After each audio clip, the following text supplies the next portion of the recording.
Bueno, finalmente la Oficina de Estadísticas Laborales de los Estados Unidos ha confirmado de que la inflación interanual a julio de este año 2024 asciende a 2,9% y la inflación subyacente, que excluye alimentos y energía, alcanzó 3,2%. Suficientes datos para que la Reserva Federal Americana en septiembre seguramente haga el ajuste de la tasa referencial de 5,50 probablemente a 5,25. Esa es la opinión generalizada de todos los analistas en lo que se refiere a la política monetaria de Estados Unidos. Así que hay razones sobradas para que el Banco de los Estados Unidos empiece a ser un poquito más flexible, un poquito más generosa con la tasa de referencia de política monetaria.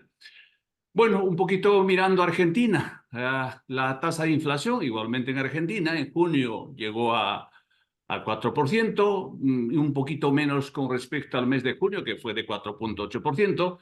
Sin embargo, la tasa interanual de Argentina está en 263%, que no es poco, 263%, una inflación de 3 dígitos que sigue siendo un dolor de cabeza para el presidente Javier Milei. Vamos a ver cómo sigue estas cifras, aunque la inflación puede bajar porque hay poca demanda, o porque no hay consumo, porque la gente está desempleada. Por lo tanto, también puede deberse a este escenario de consumo muy reducido, simplemente desempleo, pobreza, no tiene la gente dinero, por lo tanto no compra bienes y servicios, y eso hace que los precios bajen automáticamente.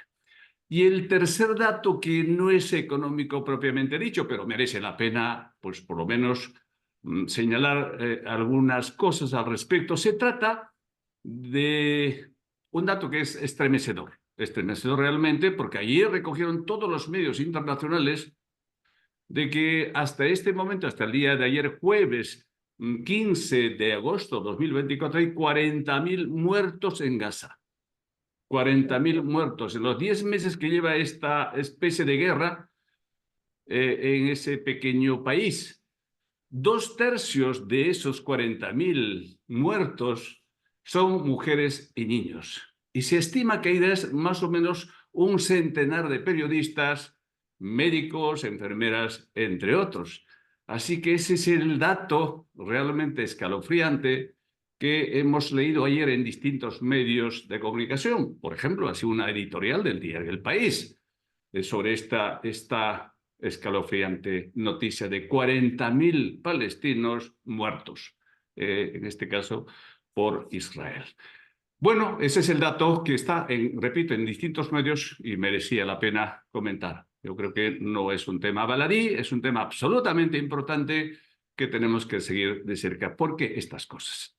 En el plano local, en el plano peruano, hay informes continuos del Banco Central de Reserva, y el día de ayer fue publicado el resumen semanal y nos da una mala noticia. ¿Cuál es esa mala noticia? Pues simplemente dice que el déficit fiscal se dispara.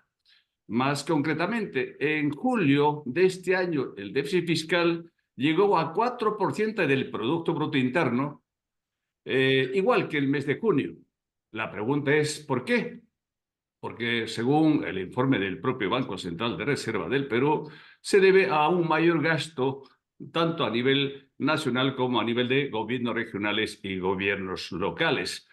A pesar de que ha habido una buena recaudación tributaria, sin embargo, los gastos se han, digamos, aumentado, y debido a a esos mayores gastos en los tres niveles de gobierno, ese déficit fiscal de 4% respecto al Producto Bruto Interno va en aumento. Si este dato comparamos con lo del año 2023 y más concretamente de julio del año pasado, pues en ese mes el déficit fiscal estaba en 2,3%. Comparado al 4% de este año, la diferencia es muy, pero muy significativa.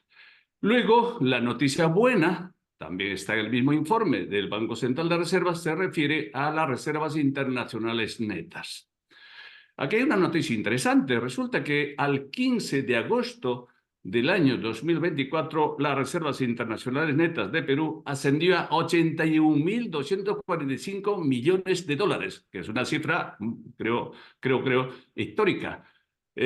Al 31 de julio de este mismo año, esas famosas reservas estuvo en 74.250 millones de dólares. Ha habido un incremento de casi 7.000 millones de dólares entre el 31 de julio de este año y el 15 de agosto también de este año. Es decir, una cifra bastante buena, que dicen que es una especie de ahorro de los peruanos. Pues está muy bien desde esta perspectiva. Y finalmente, siempre en el plano local, plano peruano, acaba de publicar el Instituto Nacional de Estadística e Informática el Producto Bruto Interno del mes de junio. Bueno, se publica con cierto atraso aquí en nuestro país. Resulta que el PBI ha crecido apenas 0.21%. Y es una tasa absolutamente mediocre comparado con lo que ha sido el crecimiento en el mes de mayo y abril. Si ese crecimiento se mantiene en lo que resta del año, seguramente con algunos cambios, puede ser a la baja como al alza, no se llegará a la meta que se había previsto el Ministerio de Economía y Finanzas de crecer a 3.2% para este ejercicio fiscal 2024. Y con una tasa de crecimiento de 3.2 o 3.5%, que por cierto es muy optimista, sin duda no hará forma de generar empleo, de combatir la pobreza y todos los problemas sociales que tenemos en el país. Necesitamos crecer en Perú en torno a 5 o 6%. Con esa tasa sí podríamos combatir un poquito la pobreza y cerrar algunas brechas sociales que tenemos en el Perú. Con ese crecimiento de 2.5, incluso 3%, se destruye empleo y eso no es bueno para nuestra economía. Bueno, pues esos son los datos más fresquitos que queríamos compartir con ustedes. Así que ahora sí, vamos a la cita de hoy 16 de agosto 2024. Tenemos un invitado excepcional. Me refiero a Alex Márquez, doctor Alex Márquez. Él es mexicano de origen. Bueno, tiene un currículum muy vasto. Pues voy a solamente citar algunas cosas puntuales. Es rector del Instituto de Investigaciones y Empresas del Futuro. Pues es uno de los, uno de los cargos más importantes que tiene actualmente Alex Márquez. Es escritor, investigador, panoramista, futurólogo y también es analista de las macrotendencias. Tiene un vastísimo currículum. De alguna de estas cosas hablaremos hoy, esta noche, tarde-noche, con Alex Márquez. Alex, un gustazo de tenerte aquí en Economía y Desarrollo de Universal TV Digital. Así que bienvenido, Alex. Muchas gracias, Tocayo. Nos llamamos igual, así decimos por acá en México. Un verdadero gusto estar aquí con ustedes en este programa, compartiendo conocimientos, noticias positivas y insights sobre el futuro que tanto nos preocupa y nos interesa a todos. Sí, efectivamente. Empezaré por lo último, por esto de las tendencias. Que eres un especialista en, analizar macro tendencias. ¿Podrías un poco contarnos hacia dónde va el mundo? ¿Qué futuro nos depara? ¿Cuáles son esas macro tendencias según tu punto de vista? Vamos a empezar por ahí y luego tendremos otros temas de los que hablaremos esta noche. Con mucho gusto. Bueno, las tendencias y las macro tendencias, como sabemos, son las fuerzas que impulsan y transforman a la sociedad. Son como las olas del mar que se están desplazando y que cuando las conocemos nos podemos subir en ellas y cuando no las conocemos, las olas nos revuelcan y nos ahogan. Yo creo que en el mundo y sobre todo en el terreno de la economía, que creo que es mucho de la vocación de este programa, pues se crean estas corrientes que van navegando por el mundo entero y que tenemos que saber un ABC de la economía todos para no estar indefensos ante ellas. Yo creo, como decía Ludwig von Mises, gran economista de la escuela austriaca, que a los niños, antes de enseñarles a leer, deberíamos de enseñarles economía. Y alguien le decía, pero don Ludwig, eso que dice usted es una locura. ¿Cómo le vamos a enseñar eso a los niños? Y él decía, cuando estos niños crecen ignorantes en la economía, ellos van a ser los protagonistas de todas las tragedias y las catástrofes del mundo. Entonces, la economía es como la filosofía, nos da luz, nos da conocimiento, nos da estrategia y habilidad para poder influir positivamente en nuestra empresa, en nuestro entorno, etcétera. A partir de esto, bueno, pues yo creo que respondiendo a tu pregunta, hay dos tipos de macrotendencias, las positivas y las negativas. Las negativas se las dejamos a todos los noticieros, a los periódicos y a los pesimistas, y nosotros nos enfocamos a las positivas, a donde estamos viendo flujos de inversión, donde estamos viendo países que están despegando. Hemos estudiado milagros económicos en muchos países del mundo, sobre todo los asiáticos. Y la buena noticia, que bueno, ¿qué les puedo decir a ustedes? Es que en el Perú se empiezan a sentir muchos de estos síntomas de futuro milagro económico, porque hay una serie de circunstancias que yo nunca antes había visto en el Perú y que ahora me hacen ponerle la lupa y ponerle toda la atención al Perú porque creo que está empezando a dar muchas buenas noticias. Yo recuerdo que hace 20 años Perú era sinónimo de malas noticias y ahora es lo contrario, son inversiones, desarrollos, etcétera. Así que bueno, las macrotendencias del mundo van hacia un reacomodo de toda la economía. Estamos viviendo el nearshoring, la relocalización de las empresas. De eso creo que vamos a platicar un poquito al rato, según me pedían, que hablemos de APEC y de APEP, las dos corrientes del mundo. Si queremos estar mejor con Estados Unidos o mejor con China, que en esta época es papá y mamá en el mundo y que tenemos que aprender a equilibrar a ambos. Entonces, es un momento muy especial que yo creo que todos los empresarios latinoamericanos que sepamos y que nos preparemos y logremos entender el momento del mundo, nos va a ir muy bien. Así que bueno, las macrotendencias son relocalización de empresas, crecimiento económico y una globalización muy diferente a la anterior. Yo no creo que haya una desglobalización, yo creo que sí seguimos globalizándonos, pero con un diferente orden multipolar, por todo el cambio de actitud de Rusia, todo lo que ha pasado, pero los actores somos los mismos, que estamos jugando roles distintos, pero somos los mismos actores. Así que por aquí comenzaríamos. ¿Qué te parece? Ah, me parece bien. No sé si has leído, me imagino que sí, el libro de Ray Dalio, El Nuevo Orden Mundial, ¿no? Ajá. Es un gurú de las finanzas, uno de los principales gestores de fondos de inversión en Estados Unidos, y habla justamente de esas tendencias del mundo, ¿no? Hacia dónde va el mundo. Y en esa línea se habla de la fragmentación del mundo, de la multipolaridad del mundo, que es una tendencia, sin duda, una tendencia, y que tiene que ver con la economía, con la geoeconomía y la geopolítica. Así que eso es una tendencia, pero hay otras además de esto de la fragmentación del mundo o la, digamos, desglobalización. Hay otras, por ejemplo, la emergencia de la economía digital. Está, por ejemplo, el envejecimiento de la población mundial. Esas son también tendencias, ¿no? Que tienen que ver con la economía.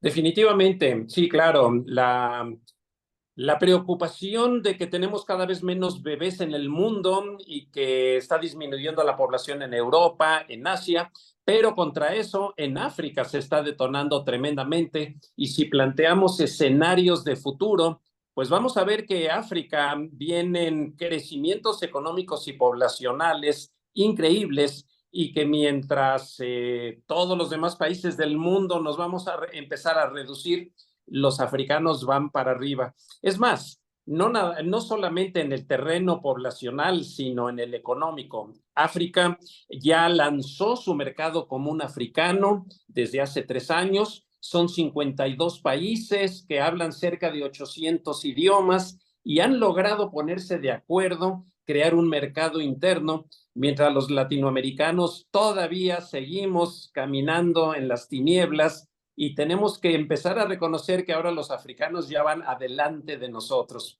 Igual la Unión Europea, igual Asia Pacífico, Pero en Latinoamérica todavía estamos muy fragmentados y esto es algo que yo creo que sería también muy interesante que lo platiquemos un poco si el programa nos lo permite.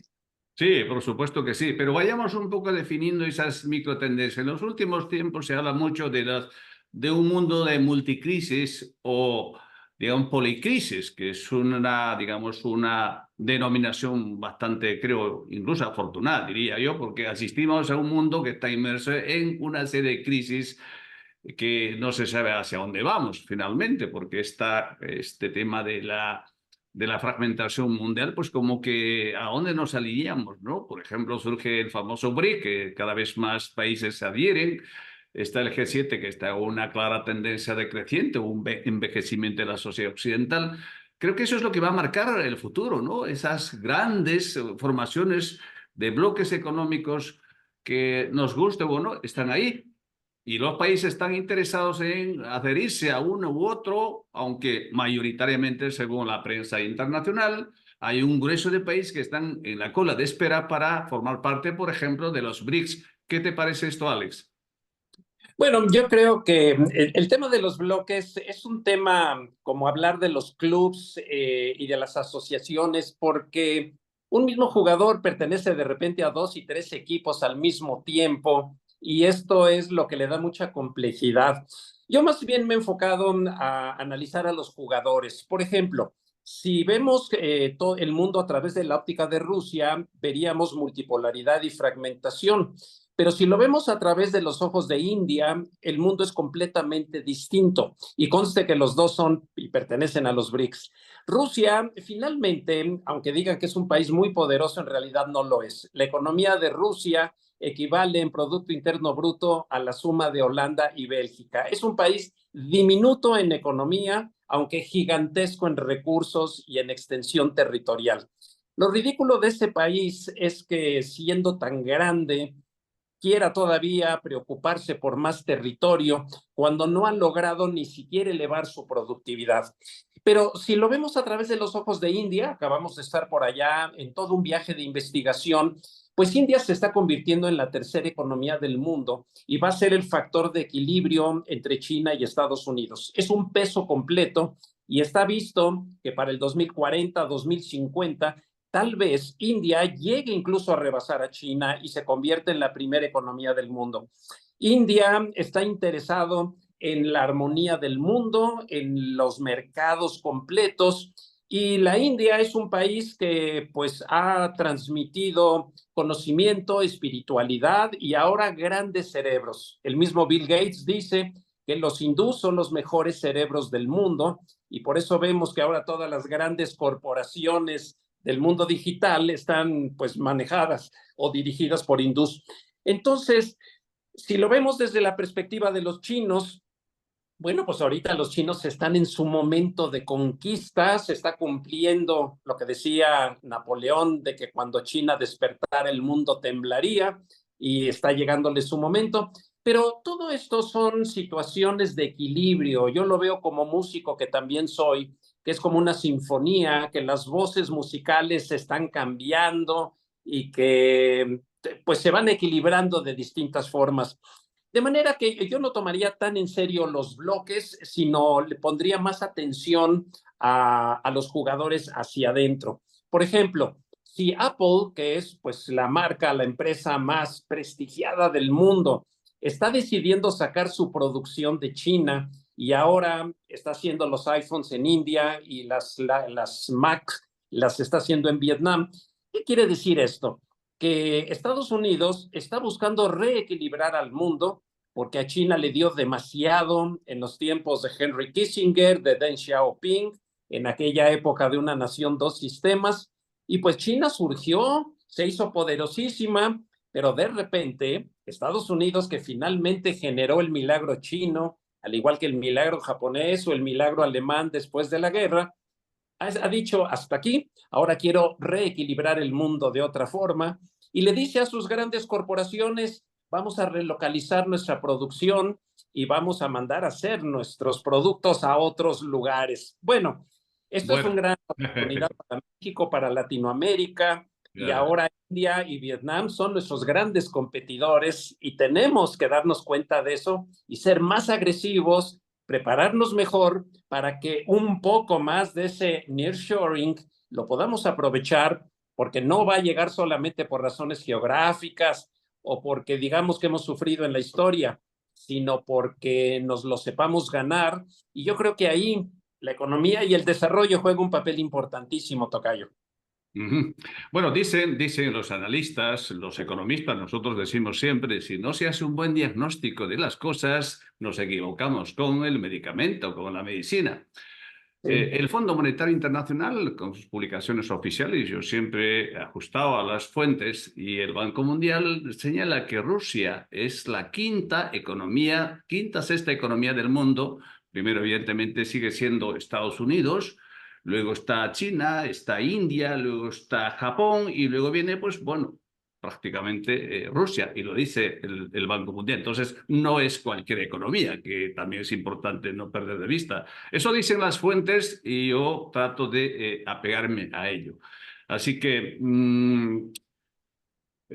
vamos en esa línea. Yo sigo creyendo de que si uno mira la economía en términos de monedas constantes y no en términos de monedas corrientes, resulta que por la misma fuente, China es la primera economía, es la que manda ahora mismo en el mundo, finalmente, aunque en Occidente no se quiere reconocer. Esto es una realidad y además lo dice el propio Banco Mundial en términos de paridad de poder adquisitivo. Primer tema. Segundo tema, reflexionemos de estas cosas. Segundo tema, Apple. Oye, pues las utilidades de Apple es básicamente el negocio en China. Si se hace en China, pues mira, imagínate si esos niveles de rentabilidad que ha tenido históricamente Apple, no sé si la tendrá seguramente trasladando su fábrica a India, ¿no? Así que, bueno, China sigue siendo 1.400 millones de habitantes, India tiene, pero tiene, digamos, particularidades completamente distintas, ¿no? Son dos modelos económicos diferentes, China e India. Ya veremos qué pasa en el futuro, pero de hecho la diferencia en términos de Producto Bruto Interno entre India y China es abismal, es abismal. Si uno compara las cifras, China e India, la diferencia es muy significativa. Por lo tanto, pasarán muchos años, que seguramente India será una potencia emergente muy importante y con la posibilidad de que supere a China, ¿no? Es un poco ese es el mundo en el que estamos actualmente inmersos.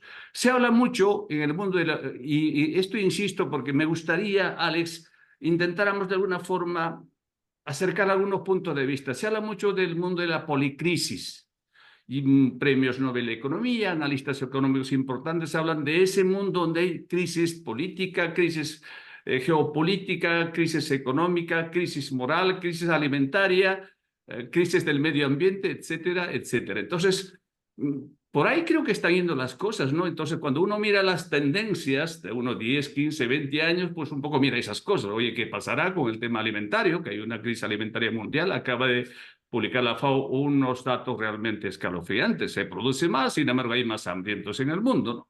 Eso creo que son los temas que debiéramos un poco plantearnos cuando miramos el futuro. ¿Qué te parece, Alex? Sí, en efecto, las crisis que tenemos son enormes, pero también dentro de cada crisis hay una oportunidad, porque justo cuando las cosas hacen más falta, cuando hay mayores carencias, es cuando la creatividad y la productividad llega a subir más. Hay que hacer un poquito de memoria para tratar de recordar cómo estaba China hace 30 años, hace 40 años. La primera vez que yo fui a China, era desolador andar por sus ciudades o por el campo. Nadie hubiera imaginado ni el 5% del éxito que alcanzó. Y precisamente estoy convencido que entre mayores son las necesidades y las carencias, mayor es la posibilidad del crecimiento económico, porque cuando ya todos tienen de todo, las tasas de crecimiento disminuyen, porque ya las necesidades están satisfechas, pero cuando a la gente le falta es cuando está dispuesta a trabajar. Quiero popularizar o quisiera hablar en un lenguaje un poquito más sencillo para el público que nos escucha. Ahora que estábamos en India, pues veíamos pobreza al mismo tiempo que grandes lujos, porque la pobreza sigue existiendo, esto es un hecho. Pero yo filosofaba y decía, mira, el que anda caminando ahí, que apenas tiene zapatos, porque ya la industria del calzado en India ya creció enormemente, pues ahora desea tener una bicicleta. Y el que tiene una bicicleta ya quiere tener una moto. Y el que tiene una moto ya quiere tener un auto, aunque sea pequeño. Y el que tiene un auto pequeño ya quiere un auto lujoso. Y el del auto lujoso ya quiere un jet o un barco. Entonces, en India estamos viendo esa sociedad que quiere lanzarse para arriba, como estaba China hace 30 años o Corea hace 40. Ya no hablemos de Japón, cómo también se levantó después de la guerra. Entonces, todos los milagros económicos tienen en común pobreza, hambre, una tasa de sufrimiento muy grande, pero cuando ha habido preparación, ha habido educación, la gente se ha sabido enfocar con el apoyo de las grandes potencias. Y ahora China es el gran padrino de los países africanos y de varios de los países latinoamericanos, porque China entiende muy bien de esto, porque ellos sufrieron horriblemente. Entonces ahora China es una especie de madre protectora para muchos países subdesarrollados que les está dando financiamiento, tecnología, apoyo, etcétera, con un enfoque muy diferente al de los Estados Unidos. Entonces, yo siento que es primera vez en la historia del mundo que tenemos para escoger si queremos el apoyo al estilo norteamericano o lo queremos al estilo chino. Y esto es como aquí en el lugar donde vivimos, que tienen su casa, que siempre tuvimos una tienda de conveniencia y acaba de llegar la competencia. Ahora ya tenemos elección y cuando tenemos que ir a comprar una cerveza o una soda, decimos, ¿vamos a esta o vamos a la otra? Y esto nos lleva al mundo de Milton Friedman, de la libertad de elegir. Y cuando una región del mundo tiene libertad de elegir como Latinoamérica, yo siento que está entrando en una época dorada y que tenemos que aprender a revalorar a los Estados Unidos y a China, entendiendo que son brutalmente diferentes, pero que cada uno nos puede aportar muchísimo si somos igual o más inteligentes que ellos. Yo me iría un poquito por ese lado, Ya, Tocayo. ahora, o sea, más o menos yo quiero entender. Alex, tú optas por las, digamos, por las dos opciones, un poquito de ambas partes, digamos, ¿no? Jugar con ambas opciones. Esa es un poco la idea que tienes, Alex. Sí, yo tengo un lema vida que digo, yo como filósofo, cuando tengas que elegir entre algo y algo, toma los dos y pregunta si hay un tercero. Entonces, si tienes que elegir entre Estados Unidos y China, toma los dos y pregúntate qué puede hacer India por ti, que sería el tercero en este caso. Pero como puedes observar, en ninguno de mis ejemplos incluyo a Rusia, porque no quiero insistir en contra de Rusia, porque también no es aquí crear una polémica, pero pensemos por un momento, ¿qué le ha dado cada país al mundo a lo largo de su historia? China desde hace 3.000 años nos ha dado pólvora, papel, cerámica, muchísimas cosas. O sea, han sido grandes inventores. Estados Unidos ha dado muchísimo, Inglaterra, pero Rusia realmente, ¿qué le ha dado al mundo? O sea, si nos ponemos a pensar, yo digo de broma, nada más nos da vodka y kalishnikovs porque no ha sido un país que se haya caracterizado por enriquecer tecnológicamente a los vecinos como Japón, como Alemania, como Corea, tantos otros países. Pero regresando a nuestro tema, Latinoamérica tiene en este momento estas dos grandes fuerzas y la de India, que cada vez va a ir en aumento, aunque yo coincido contigo, es abismal la diferencia, todavía están muy atrasados, pero lo que ya hemos visto en ese país ahora en nuestro último viaje realmente es sorprendente, porque vamos a observar rápidamente de India, que es la primera potencia mundial en cine, que ya produce más películas que los Estados Unidos. Estamos observando la cantidad de billonarios que está generando. En fin, nos podríamos dar toda una Sí, plática sí, sobre... sí, sí, conozco. Yo creo que efectivamente, Alex, bueno, hay un dato que me parece también importante destacar. India es uno de los países más desiguales del mundo, ¿eh? Eso es Sí, un dato evidente. Y seguramente has podido ver, yo estuve en China, conozco China bastante bien y veo que es completamente distinto o lo que está dándose en China y lo que se da en India. Así que las asimetrías, los niveles de desigualdad que hay en India son espectaculares, más o menos similares a lo que hay en algunos países de América Latina, ¿no? Así que vamos a ver qué pasa con el futuro, vamos a seguir de cerca. Bueno, yo creo que tú más que todo. ¿Por qué? Porque tú eres un especialista en megatendencias, entonces seguramente sigues un poco los pasos de los distintos países que de alguna forma están marcando tendencia y van a terminar siendo paradigmas para muchos países como el nuestro de América Latina. Pero claro, el mundo no se acaba y vamos a seguir. Seguramente veremos en el futuro cuál es el real aporte de Rusia. Bueno, un poco había que conocer también la historia de la Primera Guerra Mundial, la Segunda Guerra Mundial, cuál fue el rol de Rusia en la Segunda Guerra Mundial, sobre todo, que no hay que olvidar. Así que hay varias cosas allí que a veces un poco pues, lo obvia, porque a lo mejor pues, no es un tema de economía pura y dura, ¿no? Oye, Alex, tú te dedicas a hacer investigación en tu institución que se llama Instituto de Investigaciones de Futuros Empresariales. Hacemos una pequeña pausa porque es un tema apasionante, este tema de investigación de empresas de futuro, digamos, ¿no? Vamos a hacer una pausa de unos segundos y volvemos, hacemos una pequeña pausa publicitaria y seguimos conversando, seguimos, como dicen ustedes, platicando. ¿Qué te Aún parece? hay más, como decía nuestro amigo, claro. Bueno, pues vamos a seguir platicando. En unos segundos regresamos.